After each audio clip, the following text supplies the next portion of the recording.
हम सब चाहते तो खुशी हैं, है ना? लेकिन दुख, वो तो जैसे जिंदगी का एक हिस्सा सा बन गया है। ऐसा क्यों है? अच्छा, सोचिए, क्या हो अगर इस क्यों का जवाब हजारों साल पुराने एक डायलॉग में छुपा हो। आज हम बात करने वाले हैं ओशो की एक किताब दुख का मूल के बारे में, और ये समझने की कोशिश करेंगे कि हमारी आज की जो बेचैनी है उसकी असल जड़ें आखिर हैं कहाँ। तो चलिए शुरू करते हैं। इस किताब की जो पूरी खोज है ना, वो एक बहुत ही बेसिक लेकिन बहुत ही गहरे सवाल से शुरू होती है। एक ऐसा सवाल जो मुझे लगता है हम सब ने कभी ना कभी खुद से जरूर पूछा होगा।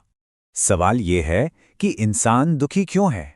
आखिर हम सब चाहते तो खुश रहना ही है, फिर भी दुख हमारी जिंदगी का इतना बड़ा हिस्सा क्यों है? क्यों वो हमेशा बना रहता है? यही वो सेंट्रल क्वेश्चन है जिसका जवाब ये किताब ढूंढने की कोशिश करती है। तो जिस किताब की हम बात कर रहे हैं उसका नाम है दुख का मूल। अब ये है क्या? ये असल में ओशो के प्रवचनों का एक कलेक्शन है जो एक बहुत पुराने ग्रंथ अष्टावक्र गीता पर बेस्ड है। मतलब ये एक तरह से ऋषि अष्टावक्र और राजा जनक के बीच की बातचीत है। और मजे की बात यह है कि इस किताब का मकसद सिर्फ इसे पढ़ना नहीं है, बल्कि इसे गहराई से महसूस करना है, अनुभव करना है। तो सबसे बड़ा सवाल, दुख का कारण क्या है? आमतौर पर हम क्या करते हैं, हम जवाब बाहर ढूंढते हैं, है ना? लेकिन ये किताब एक, कह सकते हैं, रेवोल्यूशनरी आइडिया सामने रखती है। वो कहती है समस्या बाहर है ही नहीं, समस्या तो हमारे अंदर है। हम अक्सर ऐसे ही बात करते हैं, अरे उसने मुझे दुखी कर दिया, या मेरी तो किस्मत ही खराब है, हालात ही ठीक नहीं है। मतलब हम हमेशा अपने दुख के लिए बाहरी चीजों पर उंगली उठाते हैं। लेकिन ये किताब कहती है नहीं, असली वजह बाहर नहीं है, असली वजह हमारे अंदर है। हमारी सोच, हमारा ईगो, हमारी अपनी पहचान, यही है हमारे दुख के असली सोर्स। और अगर हम इस अंदर की समस्या की और गहराई में जाएं, तो इसकी जड़ है अज्ञान। अब देखिए, अज्ञान का मतलब ये नहीं कि किसी ने किताबें नहीं पढ़ी। इसका मतलब है खुद को ना जानना। जब हमें यही नहीं पता होता कि हम असल में हैं कौन, तभी दुख पैदा होता है। ऋषि अष्टावक्र का एक बहुत ही गहरा कोट है जो इसी बात को साफ करता है। तुम शरीर नहीं हो, तुम मन नहीं हो, तुम सिर्फ साक्षी हो। हम अक्सर यही गलती करते हैं।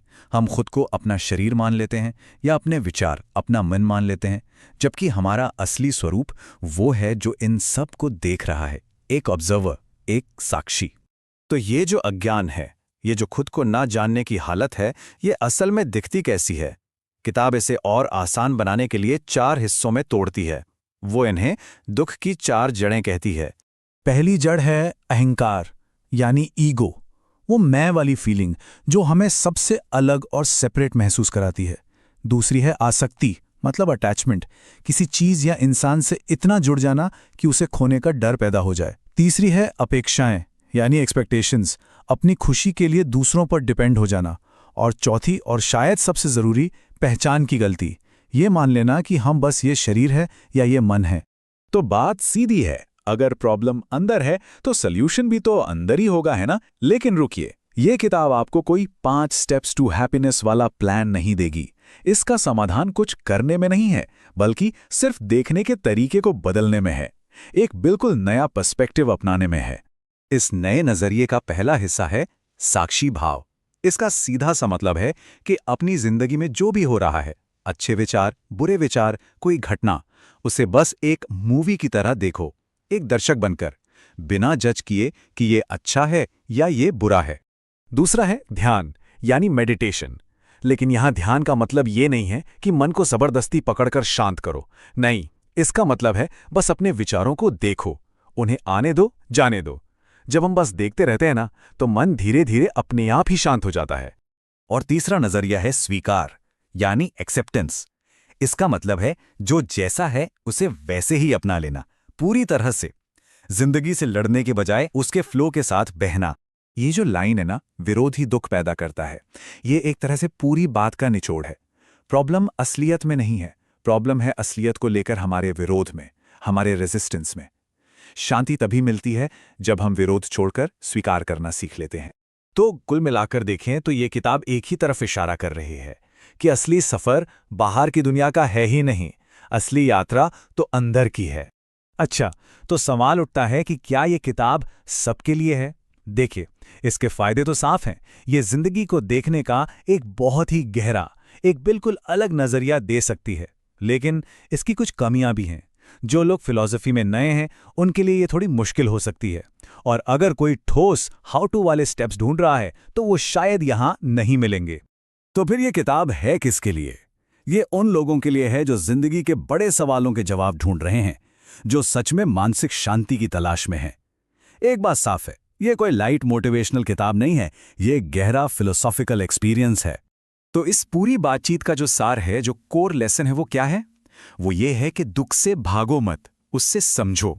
सच्ची खुशी बाहर किसी चीज को पाने में नहीं है, वो तो हमारे अंदर ही छुपी हुई है। और आखिर में ये एक बहुत ही पावरफुल विचार है कि जब मैं मिटता है तभी शांति आती है। जब तक ये मैं, ये ईगो है, तब तक संघर्ष रहेगा।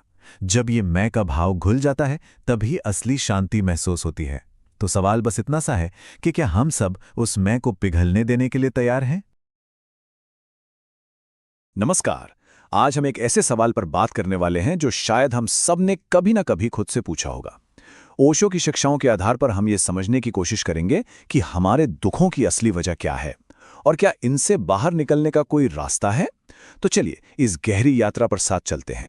तो सबसे पहला और सबसे बुनियादी सवाल यही उठता है कि आखिर जीवन में दुख आता कहाँ से है? कोई अमीर हो, गरीब हो, कामयाब हो या नाकाम, दुख एक ऐसा अनुभव है जिससे कोई नहीं बच पाता। तो यही सवाल हमारे आज के पूरे विश्लेषण का केंद्र बिंदु है। देखिए, ओशो यहाँ एक बहुत ही कह सकते हैं क्रांतिकारी बात कहते हैं। हम अक्सर सोचते हैं कि हमारे दुख की वजह बाहरी हालात हैं, दूसरे लोग हैं या हमारी किस्मत है। पर सच तो ये है कि दुख का असली सोर्स बाहर है ही नहीं, वो हमारे अंदर है, हमारे अपने मन में। तो अगर दुख हमारे अंदर से ही आता है तो फिर इसकी जड़ क्या है? ओशो के हिसाब से इसकी सबसे पहली और सबसे गहरी जड़ है अहंकार। ये अहंकार, या जिसे हम मैं कहते हैं, ये असल में है क्या? ये वो झूठी पहचान है जो हम अपने शरीर, अपने नाम, अपनी सोच, अपनी डिग्रियों के साथ जुड़कर बना लेते हैं। हम मानने लगते हैं कि मैं ये शरीर हूं, मैं ये ओहदा हूं, और बस यहीं से सारे दुखों की शुरुआत होती है। और ओशो इसे बहुत ही सीधे शब्दों में एक सूत्र की तरह बताते हैं। जहां भी ये मैं का भाव खड़ा होगा वहां दुख आएगा ही आएगा, और जिस पल ये मैं का भाव गिर जाता है उसी पल आनंद अपने आप प्रकट हो जाता है। यहां देखिए, दो बिल्कुल अलग तस्वीरें हैं। एक तरफ मैं का भाव सीधा दुख की तरफ जाता है। क्यों? क्योंकि मैं को ही तो चोट लगती है, अपमान महसूस होता है, डर लगता है। दूसरी तरफ जब मैं का भाव ही नहीं होता तो दुख के लिए कोई जगह ही नहीं बचती, सिर्फ आनंद रह जाता है। अच्छा, अहंकार के अलावा दुख की एक और बड़ी वजह है, और वो है आसक्ति, यानी किसी भी चीज से बहुत ज्यादा चिपक जाना। चलिए आगे बढ़ते हैं और समझते हैं कि ये कैसे दुख पैदा करती है। आसक्ति का सीधा सा मतलब है मानसिक तौर पर किसी चीज, व्यक्ति या अपने ही किसी विचार को कसकर पकड़ लेना। हम उस पर इतने निर्भर हो जाते हैं कि हमें हर पल उसे खोने का डर सताने लगता है, और यही डर दुख का एक बहुत बड़ा रूप है। और हम किन चीजों से चिपकते हैं? अरे, ये कुछ भी हो सकता है। कोई कीमती चीज हो सकती है, हमारा घर, हमारे अपने लोग, या फिर हमारे अपने गहरे विचार और मान्यताएं, जिनसे हम अपनी पहचान बना लेते हैं। अब देखिए, दुनिया का तो एक ही नियम है, बदलाव, है ना? यहां कुछ भी हमेशा एक जैसा नहीं रहता। तो जाहिर है, जब वो चीजें, लोग या विचार जिनसे हम चिपके हुए हैं वो बदलते हैं या हमसे दूर हो जाते हैं, तो हमें गहरा दुख होता है। असल में दुख उस चीज के जाने से नहीं, हमारे उस चिपके रहने के भाव से पैदा होता है। तो ठीक है, हमने समस्या समझ ली, अहंकार और आसक्ति, पर इसका हल क्या है?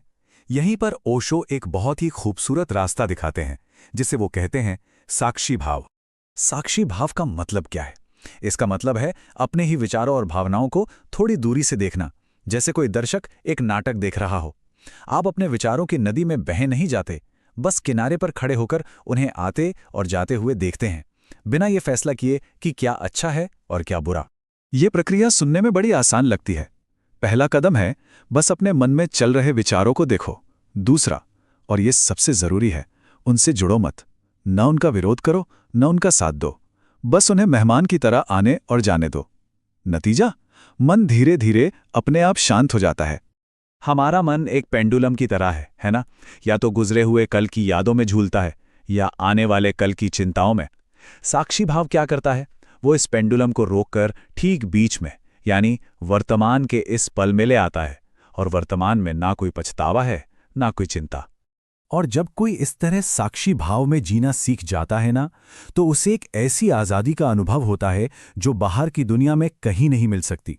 ये अंदर की स्वतंत्रता है। हम अपनी सारी जिंदगी, सारी एनर्जी किस में लगा देते हैं? दुनिया को बदलने में, समाज को सुधारने में, दूसरों को बदलने में। पर ओशो कहते हैं कि ये कोशिश बेकार है। असली और टिकाऊ बदलाव तो तब आता है जब हम बाहर देखना बंद करके अपने अंदर झांकते हैं और खुद को समझते हैं। खुद को समझने की इस अंदरूनी यात्रा का जो क्लाइमैक्स है, वो है मुक्ति का अनुभव। इसमें गहरा एहसास होता है कि अरे, मैं ये शरीर नहीं हूं, मैं ये मन भी नहीं हूं। अपनी असली पहचान, अपने असली स्वरूप को जानना, यही पूर्ण स्वतंत्रता है। तो आखिर में ये सारी बात, ये पूरा विश्लेषण इस एक वाक्य में सिमट जाता है। दुख कोई बाहरी चीज नहीं है जो हमारे ऊपर आ पड़ती है। ये एक अंदरूनी भूल है, खुद को ठीक से ना पहचानने की भूल। और जैसे ही ये भूल सुधरती है, दुख अपने आप गायब हो जाता है। तो ये सब जानने के बाद एक सवाल खुद से पूछने के लिए रह जाता है, क्या ये मुमकिन है? क्या अपने इस हर पल दौड़ते भागते शोर करते मन से थोड़ी दूरी बनाकर सिर्फ उसका दर्शक बना जा सकता है? क्योंकि ओशो के अनुसार इसी एक कदम में सारे दुखों से मुक्ति का राज छिपा है।